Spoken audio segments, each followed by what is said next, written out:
Les Confessions de saint Augustin, livre 10, chapitre 35, de la seconde tentation qui est de la curiosité.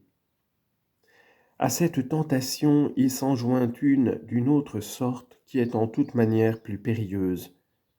Car outre cette concupiscence de la chair qui se rencontre dans tous les plaisirs des sens et de ces voluptés qui se font aimer avec tant de passion par ceux qui s'éloignent de vous, il y a dans l'âme une passion volage, indiscrète et curieuse, qui se couvrant du nom de science, la porte à se servir des sens, non plus pour prendre plaisir dans la chair, mais pour faire des épreuves et acquérir des connaissances par la chair. Et parce qu'elle consiste en un désir de connaître, et que la vue est le premier de tous les sens en ce qui regarde la connaissance, le Saint-Esprit l'a appelée la concupiscence des yeux. Car encore qu'il n'y ait proprement que les yeux qui voient, nous ne laissons pas néanmoins d'user de ce terme en parlant des autres sens, lorsque nous les appliquons à ce qui concerne la connaissance. Ainsi nous ne disons pas « écoutez comme il est brillant » ou « sentez comme il est clair » ou « goûtez comme il est lumineux » ou « touchez comme il est resplendissant ». Mais l'on use pour tout du mot de voir,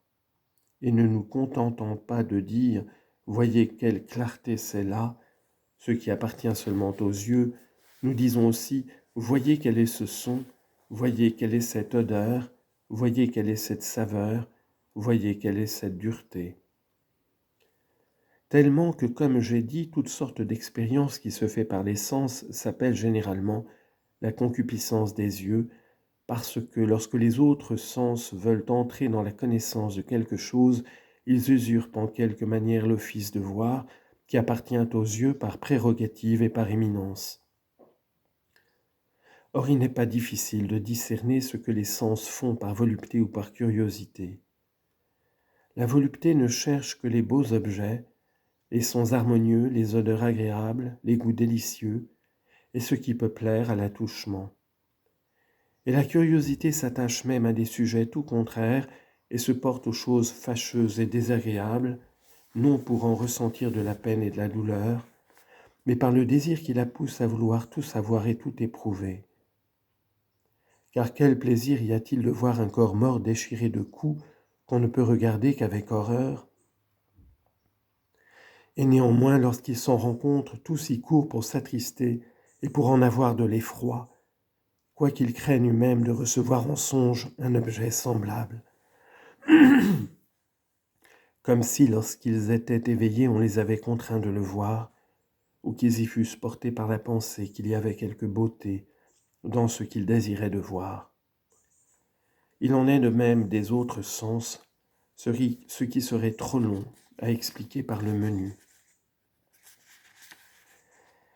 C'est cette maladie qui a fait trouver ce que l'on voit avec admiration dans les spectacles. C'est elle qui nous pousse à la recherche des secrets cachés de la nature qui ne nous regardent pas, qu'il est inutile de connaître et que les hommes ne veulent savoir que pour les savoir seulement. C'est elle qui fait qu'il se trouve aussi des personnes qui, pour satisfaire à ce malheureux désir de tout connaître, ont recours à la magie.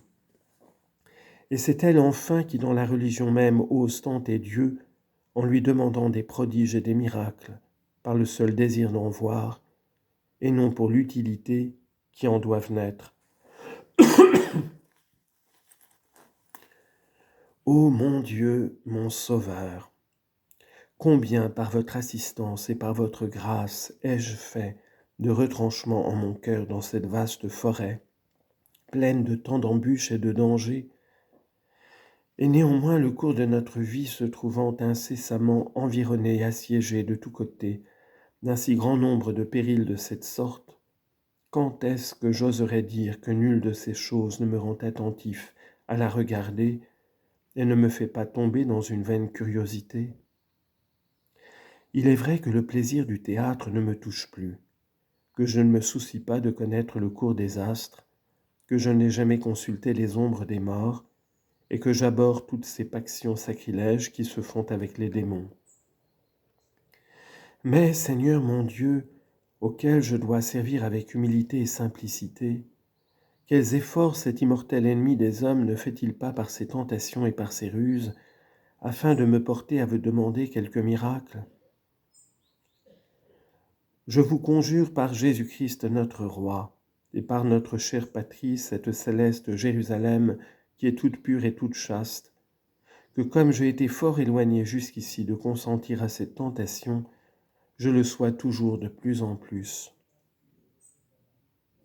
Mais lorsqu'il arrive, mon Dieu, que j'implore votre assistance pour la santé de quelqu'un, ma fin est alors fort différente de celle que j'aurais si c'était la curiosité qui me poussa.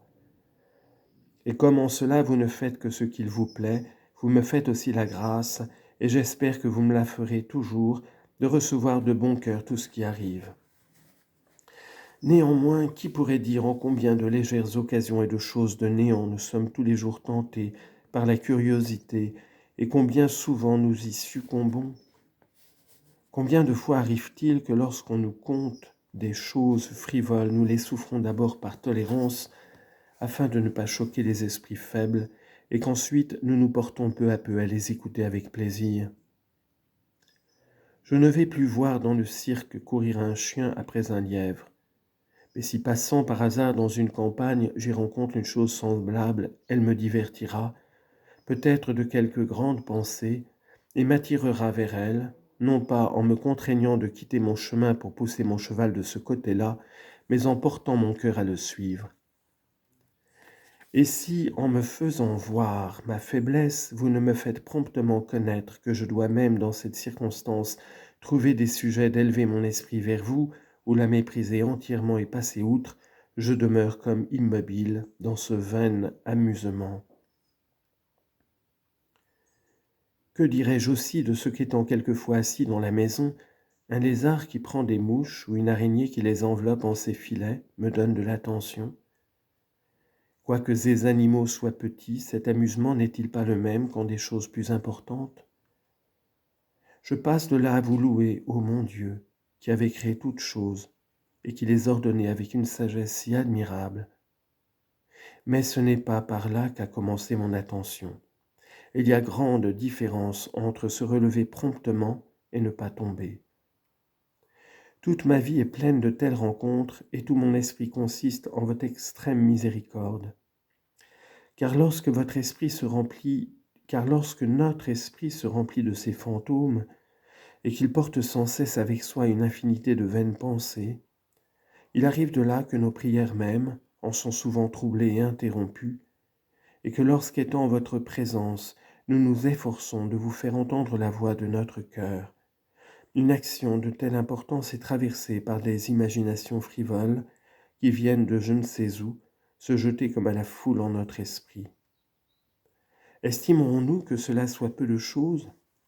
Et sur quoi devons-nous nous appuyer que sur l'espérance que nous avons que votre miséricorde, qui a commencé à nous changer, achèvera son ouvrage?